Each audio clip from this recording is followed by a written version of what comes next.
എല്ലാവർക്കും എൻ്റെ ഹൃദയം നിറഞ്ഞ ഓണാശംസകൾ. ഇപ്രാവശ്യം വീട്ടിൽ നിന്ന് മാറി നിൽക്കണ എൻ്റെ രണ്ടാമത്തെ ഓണമാണ്. ആദ്യത്തെ വർഷം കുറച്ച് ശോകമായിരുന്നു. അത് കാരണം ഇപ്രാവശ്യം ഞാൻ കളറാക്കാമെന്ന് തന്നെ വിചാരിച്ചു. അത് കാരണം ലുലുന്ന് അവരുടെ ഓണം സദ്യയാക്കിയിട്ട് ഞാൻ പ്രീ ബുക്ക് ചെയ്തിട്ടുണ്ടായിരുന്നു. ഇതിൻ്റെ റേറ്റ് വരുന്നത് 525 രൂപയാണ്. 25ഓളം ഡിഷസ് വരുന്നുണ്ട്. ടേസ്റ്റൊക്കെ എനിക്ക് അബോവ് ആവറേജ് ടേസ്റ്റായിട്ടാണ് തോന്നിയത്. നമുക്ക് അത്യാവശ്യം ഒരു സദ്യയ്ക്ക് ആവശ്യമുള്ള എല്ലാ വിഭവങ്ങളും ഉണ്ട്. ടേസ്റ്റും അത്യാവശ്യം കുഴപ്പമൊന്നുമില്ല.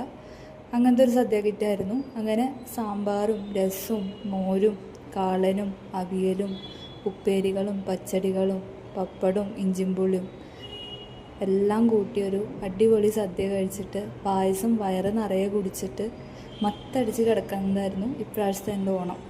ഈ ഫാമിലിയുടെ കൂടെ ആഘോഷിക്കണ പോലെ എന്തായാലും ആവില്ല, പക്ഷെ ഉള്ളത് കൊണ്ട് ഓണം പോലെ ഞാൻ എന്തായാലും ഹാപ്പിയാണ്.